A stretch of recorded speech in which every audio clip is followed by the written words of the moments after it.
Syrian Arab army restores security to Aleppo and people return to their homes. A Mass in Mary's Church for Peace in Syria is led by Patriarch Yohanna Yazji. The Prime Minister asserted that Syria continued its battle against terrorism and remain open and responsive to all initiatives to solve the crisis through dialogue.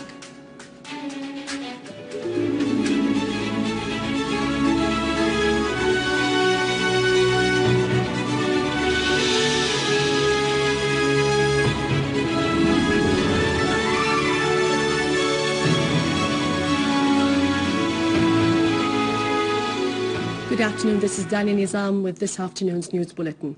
President Bashar al-Assad issued Law Number 35 concerning the general state budget of the fiscal year 2013, estimated at a total sum of 1,383 billion Syrian pounds. Information Minister Omran al-Zabi affirmed in a statement to journalists that there is an unprecedented escalating media campaign against Syria, as there is a lot of untrue news being published. Al-Zabi pointed out that we here in Syria are optimistic that Syria, the homeland and people, will overcome the crisis and will have victory over the foreign aggression against it. The Information Minister stressed the national dialogue is a dialogue between Syrians and those who believe in this dialogue. Those who believe that this is a way to find a serious political operation, and those who refused the dialogue and called for using weapons, and they fear the dialogue's results. As Zabi pointed out, the Syrian Arab army is not a side in this confrontation. The Syrian army represents all the Syrian people and it is acting accordingly. Terrorism has one shape, as there is no positive terrorism and one negative one, nor acceptable and rejected terrorism. And anyone who commits an act of terrorism is a terrorist regardless of his nationality. Al-Zabi said that the rejection of foreign intervention is the minimum level of nationality and the maximum level is martyrdom. Nationality demands the rejection of all forms of foreign diktats and intervention.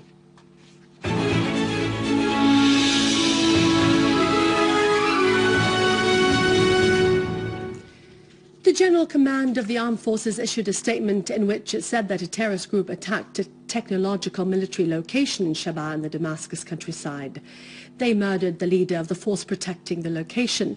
A unit of our armed forces regained the attack location from the terrorists. The General Command asserted that attacking such military locations exposed the aims of the terrorists and their regional and international supporters, whose priority is to protect Israel. The statement asserted that our armed forces would continue to work side by side with our people to foil the plots of such criminals and their supporters, and to preserve Syria strong, immune, and proud. In the Hama countryside, a unit of our armed forces clashed with a terrorist group that tried to attack citizens and the security forces near al-Halqi in the Mahrada countryside. The terrorists were killed and wounded, including Wa'il Khalid al-Halabiya, one of their leaders, who was critically wounded. 4 of their cars and several motorcycles were also destroyed. The dead terrorists included Muhammad Saleh al-Darwish, Muhammad Zayyat Noor al-Shamiyi, Bara al-Umari, Hussein Sulaiman Hamadi, Ahmed Ali al-Hamadi, and Uqama Saleh al-Baqur. A unit of our armed forces foiled a criminal attempt by terrorists to detonate an explosive device weighing 50 kilograms inside al-Nahda hospital in Daraya in the Damascus countryside. An official source told the news reporters the unit of the armed forces discovered a field hospital set by terrorists in a private school. It restored stolen medicines and medical equipment. The terrorists destroyed large parts of the school and turned the rest into a hideout for their criminal operations and to warehouses to store stolen equipment.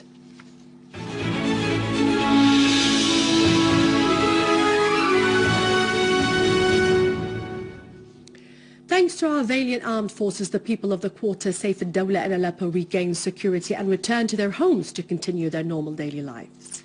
The Syrian Arab television toured the area of Saif al-Dawla, which the Syrian army purged from terrorists and thus enabled families to return home.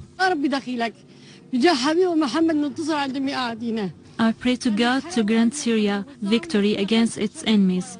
We have suffered a great deal from the terrorists. We have been out of our homes for 5 months.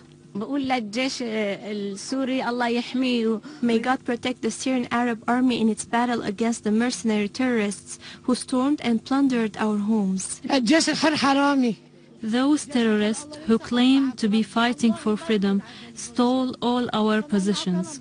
I am very optimistic as I return home, thanks to the soldiers of the Syrian Arab Army. A mass was held this morning in Mary's Church in Bab Touma in Damascus for the rest and peace of Syria. The mass was held by the Roman Orthodox Patriarch of Antioch and the Orient, Yohanna Yazigi. He told the worshippers on the occasion of Christmas that they should remember that all Christians continue to live in love with all the sons of their homeland. They should stand united against outside foreigners who have evil intentions. His beatitude greeted all Syrians in their homeland and abroad. He prayed to God to protect our Arab region, particularly Syria and Lebanon. And now it's over to Vani with our economic news. God have mercy to all our martyrs, and God bless you, and God bless our beloved homeland.